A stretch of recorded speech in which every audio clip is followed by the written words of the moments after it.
হরে কৃষ্ণ, রাধে রাধে। শুধু কৃষ্ণ ভক্ত, হরিভক্ত, আমার মা সকল, বাবা সকল, আমার সাধুগুরু বৈষ্ণব মণ্ডলী, প্রত্যেকের চরণে আমার সশ্রদ্ধ প্রণাম। বলুন আপনারা কেমন আছেন? আশা করি আমার প্রাণ গোবিন্দ রাধারানীর কৃপায় সকলেই ভালো আছেন। তো আজকে আপনাদের সামনে যে পালা প্রসঙ্গ আমি তুলে ধরবার চেষ্টা করছি, সেটি হচ্ছে এই মর্তধামে সন্ধ্যা প্রদীপের প্রচলন কেন হলো। আসলে সন্ধ্যা কে, কেনই বা প্রদীপের মুখ পূর্ব দিকে ঘুরিয়ে দেওয়া হয়। চলুন বন্ধুরা, বেশি দেরি না করে আমরা ভিডিওতে প্রবেশ করব। তার আগেই আমি বলতে চাই, যেনারা আমার চ্যানেলটি সাবস্ক্রাইব করে আমার ছোট্ট বড় ভিডিওগুলো দেখছেন, তাদের প্রত্যেককে অনেক অনেক ভালোবাসা, প্রাণ ঢালা অভিনন্দন আর সশ্রদ্ধ প্রণাম।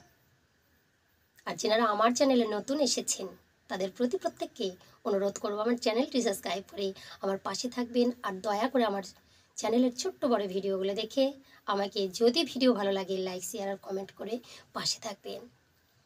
তো চলুন বন্ধুরা, আমরা ভিডিওতে প্রবেশ করি। আপনারা মনোযোগ দিয়ে ভিডিওটা দেখবেন, একটু স্কিপ না করে। তো সন্ধ্যা দেবী হলেন ব্রহ্মাদেবের পুত্রী। ব্রহ্মার পুত্রী, কী কারণে তিনি এই মর্তধামে সন্ধ্যা নামে পরিচিত হলেন? সন্ধ্যা প্রদীপ দেওয়া হয় তার নামে। তো ব্রহ্মার একটা পুত্র ছিল যার নাম কামদেব, মানে মদন দেব। তা আমাদের 6টি রিপু বাবা এই শরীরের মধ্যে বিরাজ করে: কাম, ক্রোধ, লোভ, মদ, মোহ, মৎসর্য। তারই মধ্যে একটা রিপু হচ্ছে কাম রিপু। এই কাম রিপু বাবা অন্য আর কেউ নয়, ব্রহ্মার পুত্র। যার হৃদয় মন্দিরে এই কাম গিয়ে প্রবেশ করবে, সে মাসি, পিসি, বোন, ভাই কিছু মানবে না। যাকে পাবে তারই কামনা লালসায় ছটপট করবে। কেন এমনটা হলো? তো কামদেব হলো ব্রহ্মাদেবের পুত্র। কামদেবের যখন বিবাহ দিলেন রতি নামে একটি কন্যার সঙ্গে, তো বিবাহের সময় কামদেব বলে উঠলেন, পিতা, সবাইকে তো সব কিছু দিয়েছ, আমার জন্য তুমি কিছু দিলে না। বলছে, পুত্র, সবাইকে সব কিছু দিলেও তোমার জন্য আমি আদর্শ কিছু উপহার রেখেছি। বলছে, সেটা কি? বলছে, 5টি বাণ তোমাকে আমি দেবো। বলছে, আমি বাণ নিয়ে কী করবো? তোমার সোনা দানা, হিরে মুক্ত অনেক কিছু দেয়, তুমি তো দেবতা, আমাকে কিছুই দিলে না। বলছে, এই বাণ যেমন তেমন বাণ নয়। এই 5টি বাণ তুমি যার দিকে নিক্ষেপ করবে, সে তোমার বশে চলে আসবে। তুমি হবে এই ত্রিভুবনের রাজা, তোমার সঙ্গে আর অন্য কেউ পারবে না। তুমি যেখানে থাকবে তোমাকে সবাই মান্যতা দিবে, তোমাকে দেখে থরথর করে কাঁপবে। আর হ্যাঁ, যাকে তুমি বাণটা ছুড়ে দিবে, তোমার বাণ নষ্ট হবে না, আবার তোমার কাছে ফিরে চলে আসবে। বলছে, বাহ পিতা, বাহ। তাহলে এই বাণ যে, তখন যেই না ব্রহ্মাদেব ওই বাণ অর্পণ করে দিলেন কামদেবের কাছে, আর কামদেব বলছে, পিতা, আপনার বাণ সত্যি কিনা মিথ্যা সেটা তো একটু ট্রাই করে দেখতে হয়। বলছে, এ কি বলছো? কাকে দেবে তুমি? বলছে, আপনি কে? আমি বৃদ্ধ হয়েছি বাবা, আমার দিকে তুই এই কামের বাণ ছুড়বি না। কামদেব আর শুনলেন না, সঙ্গে সঙ্গে পিতার দিকে 2টি বাণ নিক্ষেপ করে দিল। পিতার সঙ্গে সঙ্গে কামনায় ছটফট করছে, সামনে কোন মহিলা আছে। মানে পুরুষ হলে মহিলার দিকে আকর্ষণ করবে, আর মহিলা হলে পুরুষের দিকে আকর্ষণ করবে। চারিদিকে খুঁজছে, কাকে পাবো। এত কামনা তার হৃদয় মন্দিরে প্রবাহিত হচ্ছে। সঙ্গে সঙ্গে আর কাউকে দেখলো না, সামনেই বড় মেয়ে শতরূপা। শতরূপাকে দেখেই তাকে কামনায় ছুঁতে যাচ্ছে বাবা। শতরূপা বলছে, পিতা, আপনি দাঁড়ান, আমাকে ছোবেন না, আমি আপনার কন্যা। কিছুতেই কিছু শোনে না বাবা, কাম কিন্তু কাউকে চেনে না। এবার মেয়ে বলছে, বাবা, এই যে দাদার বাণে পিতা আমার আকৃষ্ট হয়ে গেছে, এবার আমাকে ধরবে, আমার সঙ্গে বিহার করবে।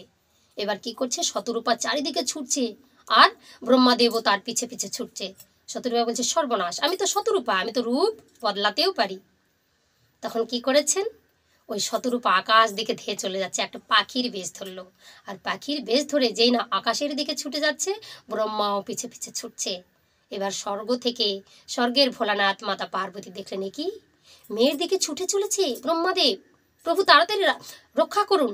সঙ্গে সঙ্গে ভোলানাথ আর কিছু ভাবলেন না, নিজের হাতে ত্রিশূল দিয়ে ব্রহ্মার 5টা মাথা বাবা, এখন 4টি মাথা আছে, 5 নম্বর মাথার উপর দিকে যেই না তীরটা নিক্ষেপ করে দিলেন, সঙ্গে সঙ্গে ওই ব্রহ্মার 5 নম্বর মাথাটা মাটির মধ্যে পড়ে গেলেন।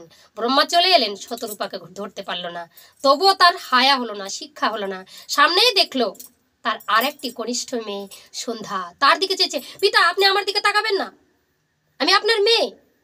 যেই না ব্রহ্মা কামনার চোখে যেই না সেই সন্ধ্যার দিকে তাকিয়েছেন, আর তার অগ্নির তাপে সঙ্গে সঙ্গে সন্ধ্যা দেবী অন্ধকারে পরিণত হয়েছে।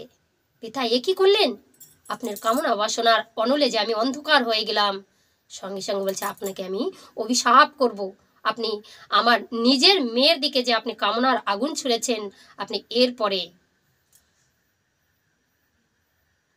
দৈত্য ঘরে জন্মগ্রহণ করবেন। এ কি বললে? সঙ্গে সঙ্গে চেতনা এসেছে, আর সঙ্গে সঙ্গে বলছে, মা তোর দিকে যে আমি তাকিয়েছি, তবে শোন আমি তোকে আশীর্বাদ করলাম। তোর যেমন অন্ধকারে শরীরটা পরিপূর্ণ হয়ে গেছে, এই বিশ্ব ব্রহ্মাণ্ডের মাঝে যে সন্ধ্যাবেলা প্রদীপ দেবে, তার এই অন্ধকার, তোরও অন্ধকার চলে যাবে, আলোকিত হয়ে যাবে তোর শরীর। আর যে প্রদীপটা দেবে তারও হৃদয়ের অন্ধকার দূরীভূত হবে, সংসারে সুখ শান্তি সমৃদ্ধ ভরে যাবে। বলছে, পিতা প্রদীপ কোথায় পাবো? সঙ্গে সঙ্গে ব্রহ্মদেব বলছে, ওগো কে কোথায় আছো? আমি যে কামনা বাসনায় ছটপট করেছি, ভোলানাথ আমার মস্তকটা মাটিতে ফেলেছে, এই মস্তকের কিছু সৎকার করো। সব দেবতারকে বলছে, সব দেবতারা বলছে, না আমরা পারবো না। গঙ্গা দেবীকে স্মরণ করলেন, গঙ্গা দেবী তুমি প্রবাহিত হয়ে আমার এই মস্তকটা ভাসিয়ে নিয়ে চলে যাও তোমার জল তরঙ্গে। বলছে, আমি পারবো না, তুমি অপরাধ করেছো, তোমার অপরাধের ক্ষমা নেই, কারণ মেয়ের দিকে তুমি লালসা কামনার বশে তুমি ছুটেছো, আমি পারবো না। সঙ্গে সঙ্গে বরুণ দেবকে স্মরণ করলেন, বরুণ দেব তুমি জলধারা দিয়ে এটাকে ভাসিয়ে দাও, আমি পারবো না। সঙ্গে সঙ্গে দেবকে বলছে, অগ্নিদেব তুমি আমার মস্তকটাকে পুড়ে দাও, আমি পারবো না। সঙ্গে সঙ্গে উপায় না পেয়ে ব্রহ্মা বিষ্ণু মহেশ্বর ত্রিশক্তি বাবা যেমন সেই মহেশ্বর গলাটা কেটেছে, আর ব্রহ্মার মস্তকটা মাটিতে পড়লো। আর বিষ্ণুদেবকে যেই না স্মরণ করেছে, প্রভু কোথায় আছো জগন্নাথ, তুমি আমার একটা সৎকার করো, আমার কাটা মুন্ডুটা যদি মাটিতে পড়ে থাকে এই সমাজের বুকে কলঙ্কিত হয়ে যাব। সঙ্গে সঙ্গে বিষ্ণুদেব এসলা, আপনাকে আমি অভিশাপ করব। আপনি নিজের মেয়ের দিকে কামনা বাসনার অনল ছুঁড়েছেন, তাই এই বিশ্ব ব্রহ্মাণ্ডে সব দেবতার পুজো হবে, আপনার হবে না বাবা। এই বিশ্ব ব্রহ্মাণ্ডে সবার পুজো হয়, ইন্দ্রদেব চন্দ্রদেব আর ব্রহ্মাদেবের পুজো হয় না। ব্রহ্মার স্ত্রী তারা তার দিকে কি করেছিলেন? লালসা ছুঁড়েছিলেন চন্দ্রদেব, তাকে অভিশাপ করলেন ব্রহ্মা, এই বিশ্ব ব্রহ্মাণ্ডে তুমি পুজো পাবে না। ইন্দ্রদেব কেন পুজো পায় না? আপনারা সবাই জানেন, গৌতমী ঋষির স্ত্রী অহল্যাকে কি করেছিলেন? কামনা বাসনায় ধরতে গিয়েছিলেন, আর গৌতমী ঋষি অভিশাপ করেছিল, বিশ্ব ব্রহ্মাণ্ডে তোমার পুজো হবে না। আর ব্রহ্মাকে অভিশাপ করলেন স্বয়ং বিষ্ণুদেব, বিশ্ব ব্রহ্মাণ্ডে তোমার পুজো হবে না। বলছে, তা আমার সদ্গতিটা কি হবে মস্তকের? বলছে, আজ থেকে ওই মস্তকটা তোমার প্রদীপে পরিণত হবে, আর প্রদীপের মধ্যে যে সুলতেটা দেওয়া হবে সেটা তোমার লালসার জীব। এই বিশ্ব ব্রহ্মাণ্ডের নরনারী যতই তেল ঢালবে, আগুন দেবে, দাউ দাউ করে জ্বলবে, কিন্তু সেখানে কেউ জল দেবে না। কেউ কি প্রদীপে জল দেয় বাবা? আর এই প্রদীপ কখন জ্বলবে? ঠিক সন্ধেবেলায় কালো অন্ধকারে ছেয়ে গেছে, সেই সময় প্রদীপটা জ্বলবে। আর তখনই তোমার মেয়ে সন্ধ্যার দিকে যে তুমি দৃষ্টি নিক্ষেপ করেছিলে, আর মেয়ের রূপটা কালো হয়ে গেছে, সন্ধ্যাবেলা প্রদীপ দিলে তোমার মেয়ের রূপটাও উজ্জ্বল হয়ে যাবে। এই বিশ্ব ব্রহ্মাণ্ডে তোমার মেয়ে হবে সন্ধ্যা দেবী, আর সন্ধ্যাবেলা প্রদীপ জ্বলবে, আর যারা এই প্রদীপটা জ্বালাবে তাদের মনের কালিমা দূর হয়ে যাবে, অন্ধকার দূরে যাবে, আর সংসার সুখ সমৃদ্ধিতে ভরে যাবে।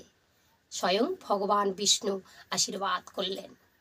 সঙ্গে সঙ্গে বলছে, প্রভু তুমি তো আমায় অভিশাপ করলে, তাহলে আমার কি উপায় হবে?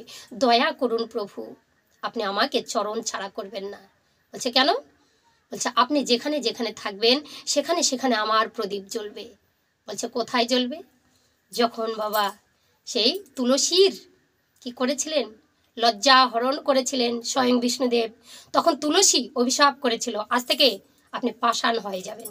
ভগবান হয়ে এ কেমন আচরণ, আজ থেকে আপনি পাষাণ হয়ে যান। স্বয়ং বিষ্ণুদেব বুঝলেন সতীনারীর অভিশাপ কখনো বিফলে যায় না। সঙ্গে সঙ্গে বলছে, আমি তো পাষাণ হব, তবে তুলসী তোমার চরণ পদ্মে তুমি ঠাঁই দিও, যেখানে যেখানে তুমি থাকবে তার নিচেই থাকবো আমি। তুলসী রানীর নিচেই স্বয়ং শ্রীহরি থাকেন, ওই হরির ধাম বলে বাবা, তারই উপরে তুলসীর গাছ থাকে, আর তুলসীর নিচেই আমার স্বয়ং ব্রহ্মাদেব বললেন সেখানে আমাকে আবির্ভূত করবেন, আমি যেন বিশ্ব ব্রহ্মাণ্ডের ঘরে ঘরে প্রত্যেকটা নারীর হাতে জ্বলে উঠি ঠিক সন্ধ্যাবেলা, ঠিক তুলসী তলায়। তাহলে এই বিশ্ব ব্রহ্মাণ্ডের যত নরনারী আছে, সংসারের যত অন্ধকার আছে, তাদের হৃদয়ের অন্ধকার, সংসারের অন্ধকার সব ঘুচে যাবে। আমার মেয়ে সন্ধ্যা এই দেবী রূপে বিশ্ব ব্রহ্মাণ্ডে পরিচিত হবে, আর সকলের সংসার সুখ সমৃদ্ধিতে ভরে যাবে। বাবারে, তাই অনুরোধ করব প্রত্যেক মহিলা বাড়িতে সন্ধ্যা প্রদীপ দেবেন। কথায় আছে সংসার সুখের হয় রমণীর গুণে। সন্ধ্যা বিতে গেলে সন্ধ্যা প্রদীপের কোনো মূল্য নেই বাবা, কেননা আকাশে একটি ধ্রুব তারা উঠবে, ওই ধ্রুব তারাকে দেখেই সন্ধ্যা প্রদীপটা দেওয়া উচিত। এর আগের ভিডিওতে দিয়েছি ধ্রুব মহারাজ, ছোট্ট একটি ছেলে, সে পেয়েছে ভগবানের চরণ, বৈকুণ্ঠ ধাম প্রাপ্তি হয়েছে, ভগবত প্রাপ্তি হয়েছে সশরীরে, প্রভু নিয়ে গেছিলেন।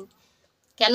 ওই যে ধ্রুব উপাখ্যানে আমি দিয়েছি, তার চরম সেই ধ্যানে প্রভু আমার কি করেছিলেন, খুশি হয়েছিলেন, সন্তুষ্ট হয়েছিলেন, সশরীরে ধ্রুবকে নিয়ে গিয়ে আকাশের তারা বানিয়ে দিয়েছেন।